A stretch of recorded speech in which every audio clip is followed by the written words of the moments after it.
എബ്രായർക്ക് എഴുതിയ ലേഖനം 11-ാം അധ്യായത്തിന്റെ 18-ഉം 19-ഉം വാക്യങ്ങൾ.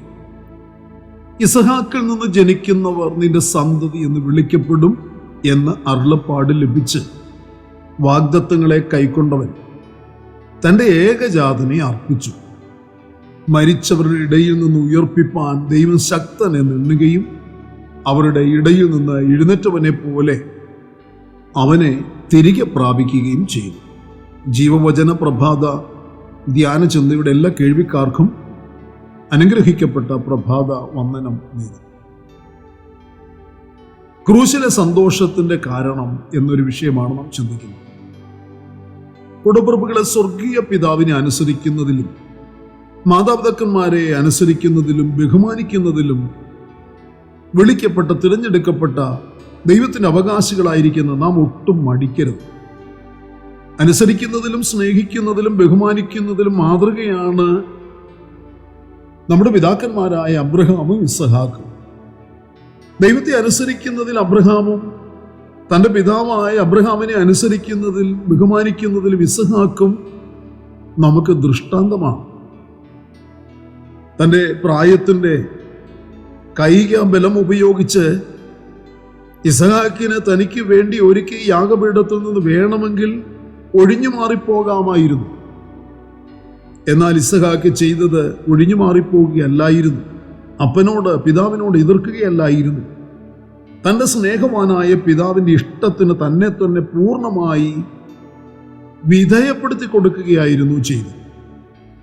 സ്വമനസ്സോടെ താൻ അപ്പൻ്റെ ആരാധനയുടെ പൂർത്തീകരണത്തിനു വേണ്ടി യാഗപീഠത്തിലേക്ക് കയറിക്കണം.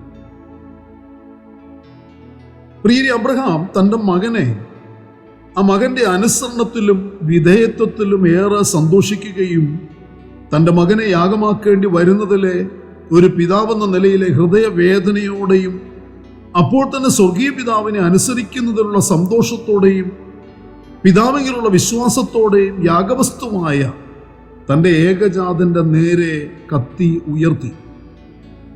സ്വർഗീയ പിതാവ് അബ്രഹാമിന്റെ വിശ്വാസത്തിലും അനുസരണത്തിലും സംതൃപ്തനായി മകനെ യാഗമാക്കുന്നത് തടഞ്ഞുവെങ്കിലും ദൈവത്തിന്റെ ദൃഷ്ടിയിൽ അബ്രഹാം ഇസഹാക്കിനെ യാഗം അർപ്പിച്ചു കഴിഞ്ഞിരുന്നു. അബ്രഹാം തന്റെ ഏകജാതനെ യാഗം അർപ്പിച്ചു എന്ന് 2 പ്രാവശ്യം പറഞ്ഞിരിക്കുന്നു. ദൈവം തന്നെ അബ്രഹാം തന്റെ മകനെ യാഗം അർപ്പിച്ചതായി പ്രഖ്യാപിക്കുകയും ചെയ്തു. അബ്രഹാമിന്റെ വിശ്വാസവും മനസ്സിലെ ഉറച്ച തീരുമാനവും അത് പ്രവൃത്തി വെളിപ്പെട്ട രൂപത്തിൽ കാണുകയും അംഗീകരിക്കുകയും ചെയ്തിരിക്കുന്നു. ഇസ്ഹാക്ക് ഉയർപ്പിലേക്ക് വന്നിരിക്കുന്നു. ഉയർത്തെഴുന്നേറ്റ് വന്നവനെ പോലെ അബ്രഹാം എന്ന പിതാവ് തൻ്റെ മകനെ മടക്കി പ്രാപിച്ചിരിക്കുന്നു. യാഗപീഠത്തിൽ കയ്യും കാലും കൂട്ടിക്കെട്ടി മകനെ കിടത്തുമ്പോൾ തീർത്തും യാഗമാക്കി തീർക്കേണ്ടതിന് വേണ്ടിയാണ് അബ്രഹാം മകനെ ദൈവത്തിന് സമർപ്പിച്ചത്. മറിച്ചൊരു ചിന്ത തനിക്കില്ലായിരുന്നു എന്ന് വ്യക്തമായിരിക്കുന്നു ആ ഭാഗങ്ങളിൽ നമ്മൾ പഠിക്കുമ്പോൾ. എന്നാൽ തനിക്ക് ഉറച്ച വിശ്വാസമുണ്ടായിരുന്നു. യാഗപീഠത്തിങ്കിലെ ചാരത്തിങ്കിൽ നിന്നും എനിക്ക് മകനെ മടക്കി തരുവാൻ കഴിയുന്നവനാണ് എൻ്റെ സ്വർഗീയ പിതാവ്. യാഗത്തിന് ശേഷം എനിക്ക് ചാരത്തിൽ നിന്ന് ആ മകനെ മടക്കി കിട്ടുമെന്ന് താൻ പ്രതീക്ഷിച്ചിരുന്നു. അത് ബാല്യക്കാരോട് താൻ പറഞ്ഞിരുന്നു, ബാലനും ഞാനും അവിടത്തോളം ചെന്ന് ആരാധന കഴിഞ്ഞ് മടങ്ങി വരാം എന്നാണ് അബ്രഹാം ബാല്യക്കാരോട് പറഞ്ഞത്. ഇസഹാക്കിന്റെ മരണത്തെ സ്വർഗീയ പിതാവാണ് തടഞ്ഞത്. ഇസഹാക്ക് യാഗപീഠത്തിൽ നിന്ന് മടക്കി വരുത്തപ്പെട്ടു. എന്നാൽ ദൈവത്തിന്റെ ഏകജാതനായ പുത്രൻ യേശുക്രിസ്തുവിന്റെ മരണത്തെ സ്വർഗീയ പിതാവ് തടഞ്ഞില്ല. ക്രിസ്തുവിന്റെ ക്രൂശ് മരണം അനിവാര്യമായതായിരുന്നു എന്ന് നമുക്ക് തിരുവചനം പഠിക്കുമ്പോൾ മറക്കാൻ കഴിയാത്ത സത്യമായി വെളിപ്പെടുത്തി തന്നിരിക്കുന്നു. ഇസ്ഹാക്ക് സ്വമനസ്സാൽ മൃഗമായി പിതാവിന് തന്നെ തന്നെ സമർപ്പിച്ചതുപോലെ പ്രിയരെ, നമ്മുടെ കർത്താവായ യേശുക്രിസ്തുവും പിതാവിന്റെ ഇഷ്ടം നിറവേറ്റുവാൻ വേണ്ടി സ്വമനസ്സാൽ യാഗപീഠത്തിന്മേൽ തന്നെ തന്നെ സമർപ്പിച്ചു. നിന്റെ ഇഷ്ടം ചെയ്യുവാൻ ഞാൻ പ്രിയപ്പെടുന്നു എന്നാണ് തൻ്റെ ക്രൂശിനെ മുന്നിൽ കണ്ടുകൊണ്ട് ലോകരക്ഷിതാവായ ക്രിസ്തു വിളിച്ചു പറഞ്ഞത്.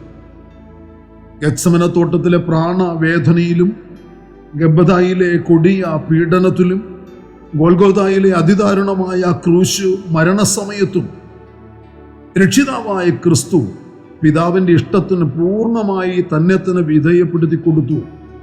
കൈകാലുകളിൽ തറയപ്പെട്ട കാരിരുമ്പാണികളല്ല യേശുവിനെ ക്രൂശിനോട് ചേർത്ത് ബന്ധിച്ചിരുന്നത്. പകരം തന്നിൽ വിശ്വസിക്കാനിരിക്കുന്നവരോടുള്ള സ്നേഹമായിരുന്നു. പ്രിയരെ, കഴിഞ്ഞ കാല നിത്യത മുതലേ മാനവജാതിയുടെ രക്ഷയ്ക്കായി, ക്രൂശീകരണത്തിനായി തയ്യാറെടുത്തു വന്ന ലോകരക്ഷിതാവിനെയാണ് കാൽവറി മലയിലെ ക്രൂശുമരണത്തിൽ നമുക്ക് കാണാൻ സാധിക്കുന്നത്. ദൈവം തൻ്റെ പുത്രനെ ക്രൂശിൽ മരിക്കാൻ അർപ്പിച്ചു. അവൻ്റെ മരണം നമുക്കെല്ലാവർക്കും വേണ്ടിയുള്ളതായിരുന്നു. നാം എന്നും ഓർക്കേണ്ട ഒരു മരണം. നമ്മുടെ കർത്താവിനെ മരണം എന്നേക്കും പിടിച്ചു വയ്ക്കുന്നത് അസാധ്യമായിരുന്നു. ദൈവത്തിൻ്റെ വചനം വായിക്കും. നമ്മുടെ പുനരുത്ഥാനത്തിനായി അവൻ ഉയർത്തെഴുന്നേൽക്കേണ്ടത് ആവശ്യമായിരുന്നു എന്നാണ് പൗലോസ് അപ്പോസ്തലൻ റോമാലേഖനത്തിൽ 4-ാം അധ്യായത്തിൽ രേഖപ്പെടുത്തി വെച്ചിരിക്കുന്നത്. നമ്മുടെ കർത്താവ് ദുഃഖത്തോടെയും മനസ്സില്ലാ അല്ല ആ ക്രൂശ് മരണത്തിനായി ആ ക്രൂശിലേക്ക് കയറിയത്. തൻ്റെ മുൻപിൽ വെച്ചിരുന്ന സന്തോഷം ഓർത്ത് അവൻ അപമാനം അലക്ഷ്യമാക്കി ക്രൂശിനെ സഹിക്കുകയും ദൈവസിംഹാസനത്തിന്റെ വലത്ത് ഭാഗത്ത് ഇരിക്കുകയും ചെയ്തു എന്ന് എബ്രായ ലേഖനത്തിൽ നമ്മൾ വായിക്കുന്നു. ക്രൂശിക്കപ്പെടുമ്പോൾ കർത്താവ് തൻ്റെ മുൻപിൽ കണ്ടതെന്താണ്? എന്താണ് സന്തോഷത്തോടെ അവൻ ആ യാഗമരണം മരിക്കുവാൻ കാരണമായി തീർന്നത്? തനിക്ക് വേണ്ടി ഒരുക്കപ്പെട്ട ഒരു മണവാട്ടി സഭയെ കണ്ടതിനാൽ അവൻ സന്തോഷിച്ചുകൊണ്ടാണ് താൻ ക്രൂശിൽ കയറിയത്, ആ ക്രൂശിനെ സഹിച്ചത്, ക്രൂശിൽ മരിച്ചത്.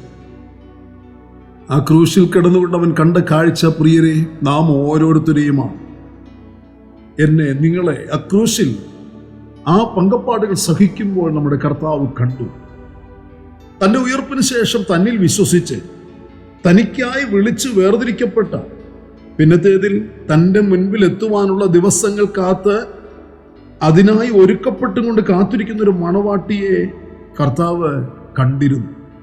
കൂടപ്പിറപ്പുകളെ, മരിച്ചവരുടെ നടുവിൽ നിന്ന് ഉയർക്കപ്പെട്ട ആത്മമണവാളനായ ക്രിസ്തു തനിക്ക് വേണ്ടി ഒരുക്കപ്പെട്ടുകൊണ്ടിരിക്കുന്ന മണവാട്ടിയെ കൂട്ടിക്കൊണ്ട് പോകാൻ വേഗം വരും. ആ മണവാട്ടി സഭയുടെ ഭാഗമാകുവാൻ താങ്കൾക്ക് കഴിഞ്ഞുവോ എന്നൊരു ചോദ്യം ഇന്ന് പ്രഭാതത്തിൽ, ഇന്ന് പകലിൽ ഈ വചനത്തിൽ കൂടി ദൈവത്തിൻ്റെ ആത്മാവ് കൂടപ്പിറപ്പെ താങ്കളോട് ചോദിക്കുകയാണ്. അവനെ കൈക്കൊണ്ട് അവൻ്റെ നാമത്തിൽ വിശ്വസിക്കുന്നവർക്കുള്ള ഭാഗ്യപദവിയും ആ ഭാഗ്യാനുഭവങ്ങളും ആ ഭാഗ്യ അവകാശങ്ങളും പ്രാപിച്ച് അവൻ്റെ വരവിന് വേണ്ടി കാത്തിരിക്കുക, ഒരുങ്ങുക.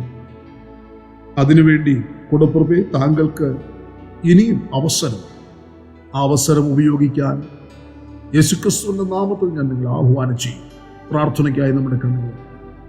പരിശുദ്ധനായ ഞങ്ങളുടെ സ്വർഗീയ പിതാവേ, അനുഗ്രഹീതമായ നല്ല ദിവസം പ്രഭാതത്തിൽ ദൈവത്തിൻ്റെ തിരുവചന സന്ദേശം ശ്രദ്ധയോടെ കേൾക്കുവാൻ, ധ്യാനിക്കുവാൻ തന്ന അവസരത്തിനായി കർത്താവിനെ സ്തുതിക്കുന്നു. ഈ വചനത്തിൻ്റെ സന്ദേശം ഉൾക്കൊണ്ടുകൊണ്ട് കർത്താവെ, അങ്ങ് ക്രൂശിൽ സഹിച്ച ആ പങ്കപ്പാടുകൾ ഞങ്ങൾക്ക് വേണ്ടിയായിരുന്നു എന്ന് തിരിച്ചറിഞ്ഞു. ക്രൂശിലെ സന്തോഷത്തിൻ്റെ കാരണം ഞങ്ങളായിരുന്നു, അങ്ങയുടെ പ്രമോദം ഞങ്ങളായിരുന്നു എന്ന് തിരിച്ചറിഞ്ഞു. അങ്ങയ്ക്ക് നന്ദി അർപ്പിച്ച് ആരാധിക്കുവാനും ഞങ്ങളെ തേടി വരാൻ പോകുന്ന അങ്ങയുടെ വരവിന് വേണ്ടി ഞങ്ങൾ ഒരുങ്ങി കാത്തിരിക്കുന്നവരായി തീരുവാനും ഞങ്ങൾക്കിടയാകണം. പരിശുദ്ധാത്മാവിൻ്റെ സഹായം ഞങ്ങൾ ചോദിക്കുന്നു. ഇനിയും ഞങ്ങളെപ്പോലെ ഈ സന്തോഷവും സമാധാനം അനുഭവിച്ച് പ്രാണപ്രിയനെ രക്ഷകനായി സ്വീകരിച്ച് പ്രാണപ്രിയന്റെ വരവിന് വേണ്ടി കാത്തിരിക്കുവാൻ ഇനിയും അനേകർക്ക് കഴിയേണ്ടതിന് വേണ്ടി ഞങ്ങൾ പ്രാർത്ഥിക്കും. ഞങ്ങൾ മുഖാന്തരം കർത്താവെ അനേകർ ഈ ഭാഗ്യാനുഭവത്തിലേക്ക് എത്തുവാൻ ഇടയാക്കി തീർക്കണം. അതിനുവേണ്ടി പ്രാർത്ഥിക്കുവാനും പ്രവർത്തിക്കുവാനും പ്രയത്നിക്കുവാനും ഞങ്ങളെ കർത്താവിൻ്റെ ആത്മാവിനെ നിറച്ചുപയോഗിക്കണമേ. പ്രാർത്ഥന കേൾക്കുന്ന മന്ത്രിക്കായി സ്തോത്രം. ഇന്ന് പകലിൽ ചില പ്രിയപ്പെട്ടവർ കൂടെ രക്ഷിക്കപ്പെടട്ടെ. ചില പ്രിയപ്പെട്ടവർ കൂടെ കർത്താവിനെ അനുഗമിക്കുവാൻ തീരുമാനിക്കട്ടെ. മഹത്വം അങ്ങയ്ക്ക് മാത്രം അർപ്പിക്കുന്ന കർത്താവ്, ഇന്നിൻ്റെ മറുപടികളും വിടുതലുകളും ഞങ്ങൾ ചോദിക്കും. പ്രാർത്ഥന കേട്ടതിനായി സ്തോത്രം. സകലത് ഞങ്ങൾക്ക് വേണ്ടി ജീവൻ തന്ന യേശുക്രിസ്തുവിന്റെ ധന്യമായ നാമത്തിൽ താഴ്മയോട് അപേക്ഷിക്കുന്നു. ദയ തോന്നി കേൾക്കുമാറാകണമേ. ആമേൻ. പ്രിയരെ, നമ്മുടെ വാഴ്ചപ്പെട്ട കർത്താവിന്റെ വരവ് അടുത്തിരിക്കുന്നതിനാൽ അവന്റെ വരവിലൂടെ നമുക്ക് ഒരുങ്ങി കാത്തിരിക്കാം. മാറാനാഥ.